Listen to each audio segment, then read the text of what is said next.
Hi everyone. Peter asked if I'd do a short presentation on what I've been up to during lockdown. So here goes. About 18 months ago, 4 of us got together and decided we'd build an exhibition layout. It had to fit in the back of a Ford Cougar, and we didn't want just a small end-to-end layout. We wanted a roundy layout with a proper fiddle yard and a scenic section at the front of a decent length. So that determined how we went about it. One of the other criteria, from my point of view, is I'm well beyond now standing up all day working on a high layout and then crawling underneath to do the electronics. So I had to try and come up with a design where we could do everything on the surface so that it was as accessible as possible sitting down. I like a bit of home comfort. So those were some of the design criteria, and starting with how we went about the baseboards, here's what we've been up to and what the end result's been so far. Cheers. The starting point for the baseboard is this stuff. It's flexible. It's an aluminium composite, 3mm thick. So you've got 2 thin skins of aluminium. In the middle is a resin. It's inert. It won't take on any moisture. It will, I suppose, expand and contract slightly with heat and cold, but that's so far not been a problem.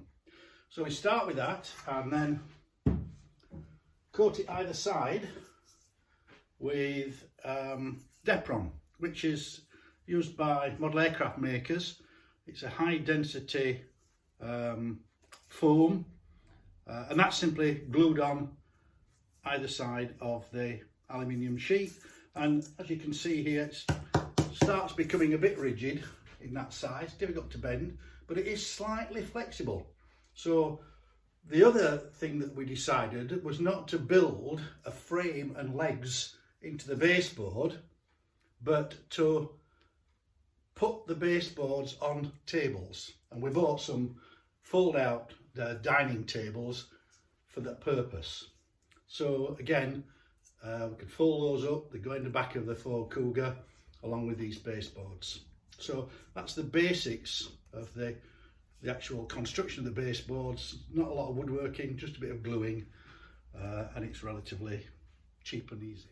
Finding an adhesive which will glue the Depron to the aluminium was quite a challenge. Any adhesive that relied on a solvent simply melted the Depron. Also, both surfaces are non-absorbent. So finally, we found multi-stick, reasonably priced. We sandpaper the Depron lightly and then coat both surfaces with multi-stick, bang them together and leave them for 24 hours on a flat surface. Job done.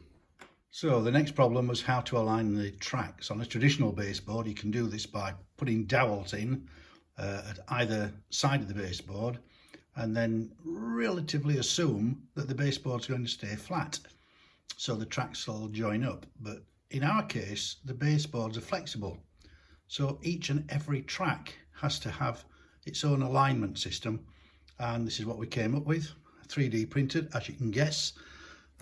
Here are the 2 parts. These are let. This is the top surface. It's let into the Depron layer. It's just flat underneath, and underneath goes this piece, and in there is a square nut, a captive nut. So when that's bolted through the baseboard, the pressure is actually taken by the nut, not the plastic. There's one of the square nuts that we've used. So what does that look like? Well, I haven't put the little metal screws in, but the track goes on here like so. It's glued down and then soldered to the pins at the end, and then you can see the 2 halves of the baseboard. This is a double track version, and it pulls apart like that, and you can see the parts that stick out actually engage with the right hand baseboard to provide vertical alignment, and the horizontal alignment is done by the 45-degree angle there. The track can be at up to 45 degree angles, and these still work quite nicely. So the next stage was really to build a prototype and see what it actually looked like in practice. So here's our little prototype layout. We've got a joint down the middle. That's the naked one. Here's one that's been ballasted, and there's one that's been done and ballasted, but at an angle, using the same system. At the front, we've got this arrangement. It's just a pull-out joiner, and it fits into a piece that's like that. So we've got like a double dovetail joint, and they are tapered, so as you push it in, it tightens up, and there we are, push it in there, push it, and that tightens the baseboards together at the front. Whoops, there we go. Well, that's interesting. That's now revealed where we put in the electrics and the electronics. The rear joiner, we're simply using, I think they're called chop blocks, but plugs like that. So if I pull both these out, and we can pull these boards apart, hopefully. There we go.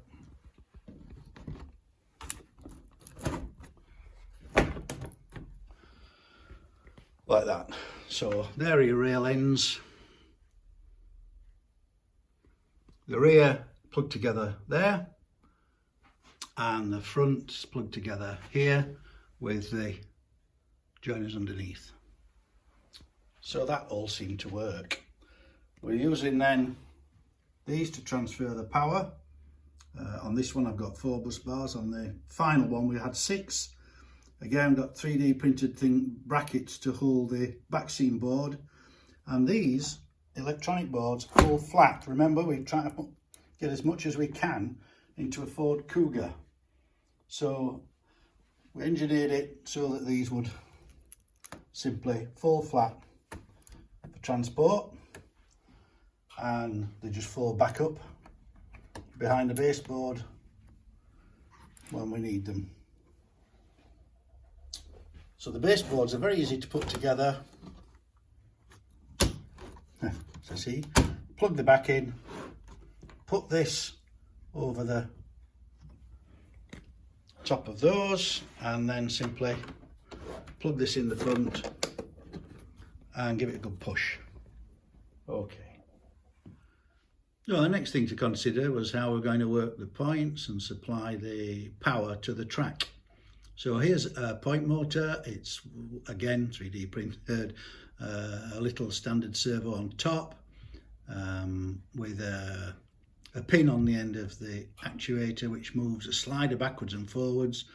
The wire goes into that tube and along to the point. So fairly simple, straightforward wiring tube.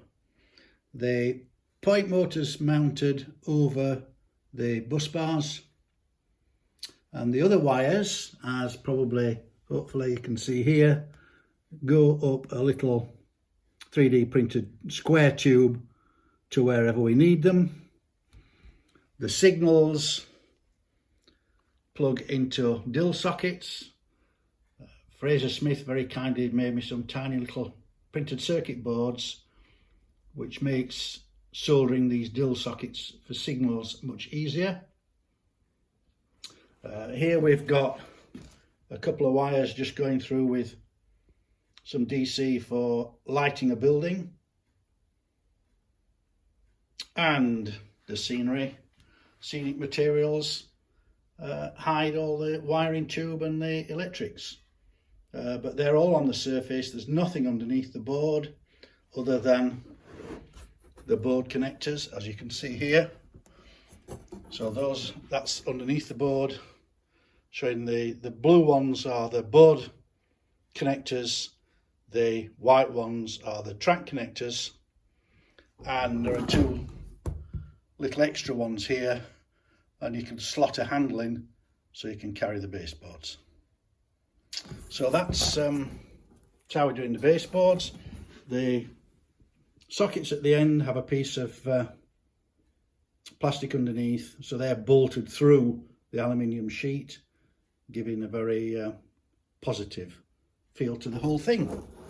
It's relatively lightweight and it takes up little space.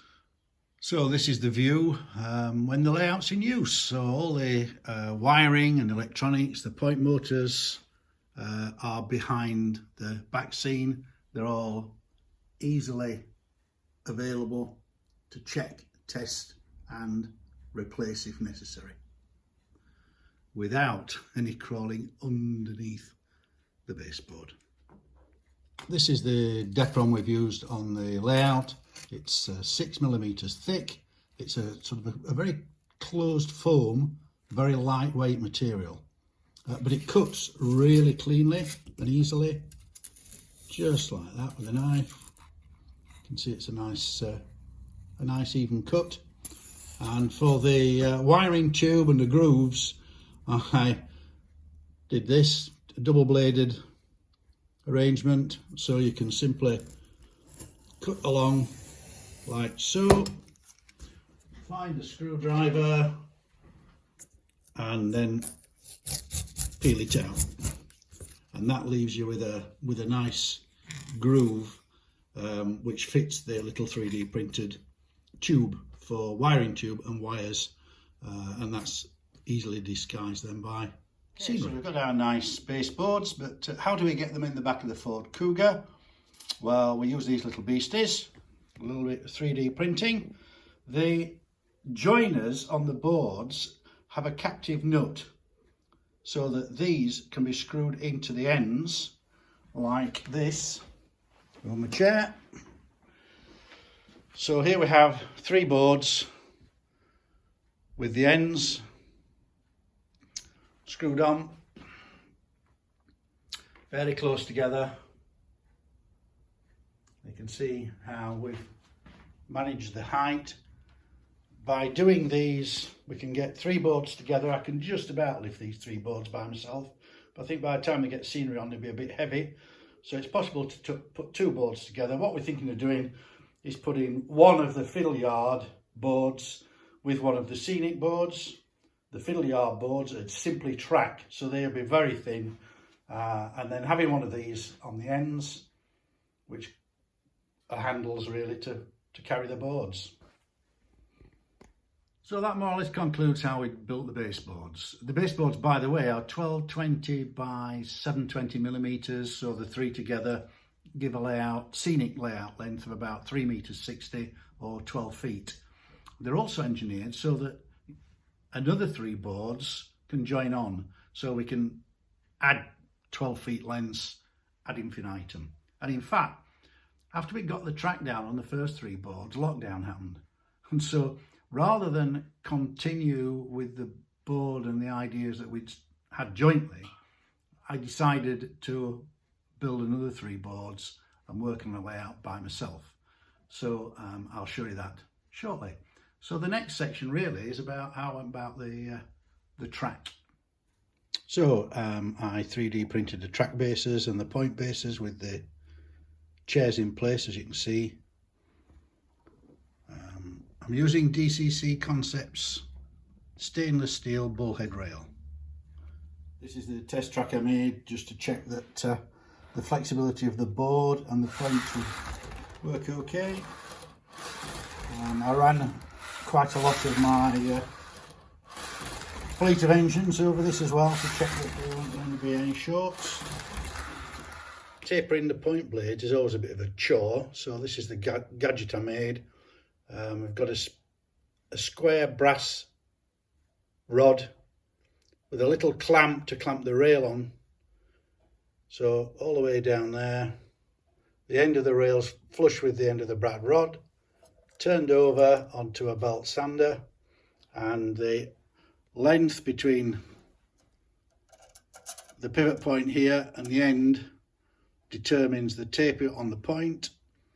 Longer points, the longer the length it needs to be, and then you can move it backwards and forwards as the belt goes round, and I found that's a very effective way of tapering the points. This is a view down the 10 road fiddle yard.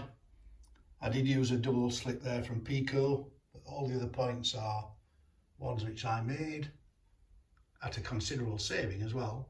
You can see the white rail joiners and the end of the fiddle yard. The servos are all controlled by Fraser Smith's combined DCC decoder and twin servo floorboards. And the only other board on the fiddle yard side are these from LDT for block sections. As you can see, the point motors and everything else are all along the back of the fiddle yard board. At each end of the layout we've got a lift up bridge. By altering the length of this and making a longer one, it will be fairly easy to have a wider space down the middle of the layout, but that's constrained by the room that we're in. Here's a quick look down the scenic part of the railway. This is still work in progress. This is the exhibition hall. Quite a large building.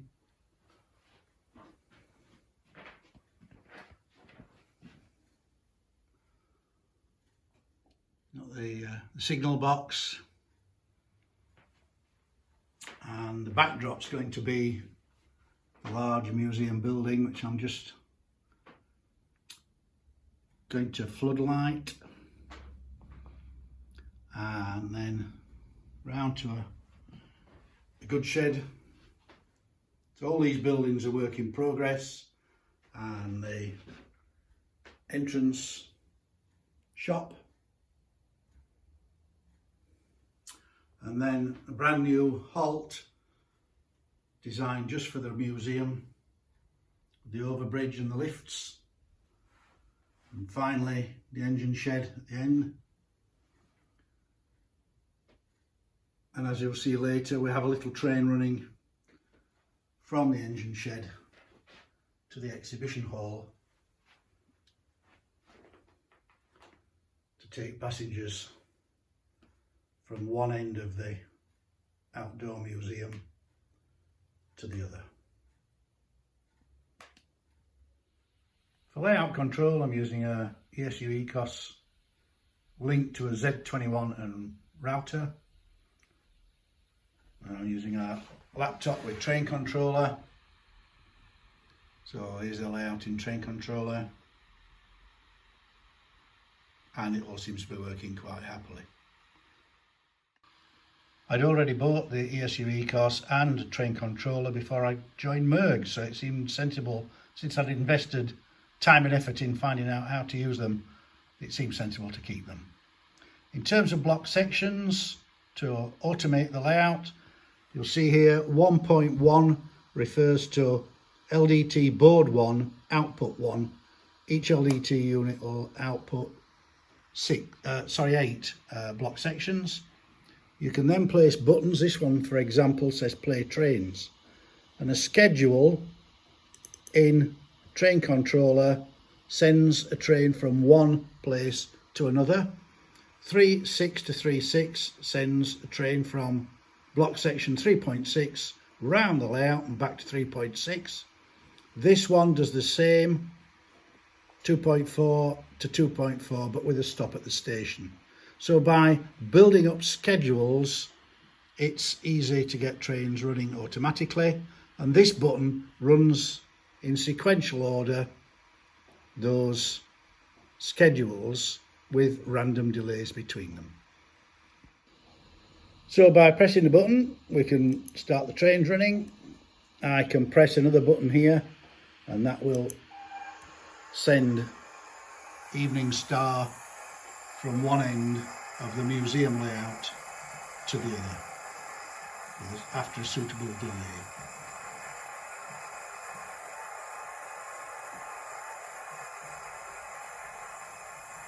We can also see now the DMU moving in the background whilst another one moves up into another block section. Evening star's making progress and the DMU is coming round.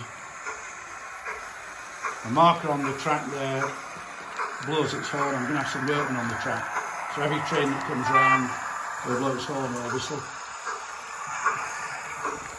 Trains now, this particular one stopping in the centre of the platform. Well, nearly the centre, not quite the centre. And we've got a diesel coming round.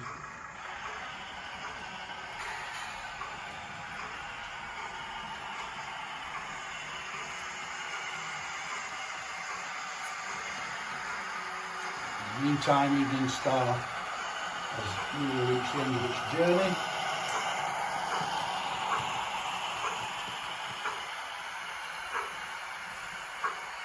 And the DMU here has stopped, awaiting the one that's in the platform to move out. We've now got more movement in the engine shed, sorry, the fiddle yard. We've also put a marker on the track in train controller to turn the sounds on and off as trains come from and go to the fiddle yard.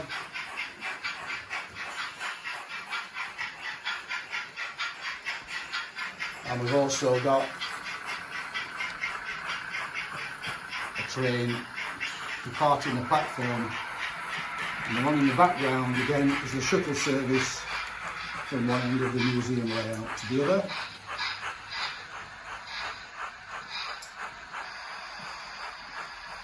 We've got a red here and a red there.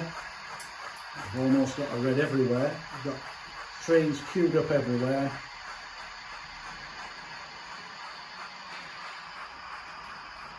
Which will clear now we've got another train coming out of the fiddle yard.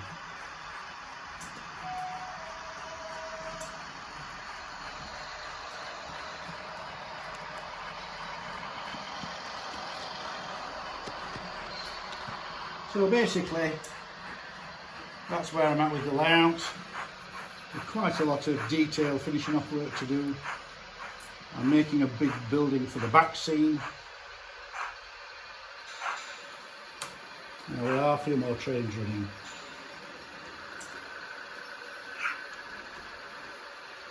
So I do quite like sitting with a cup of tea in an evening and watching the trains go by.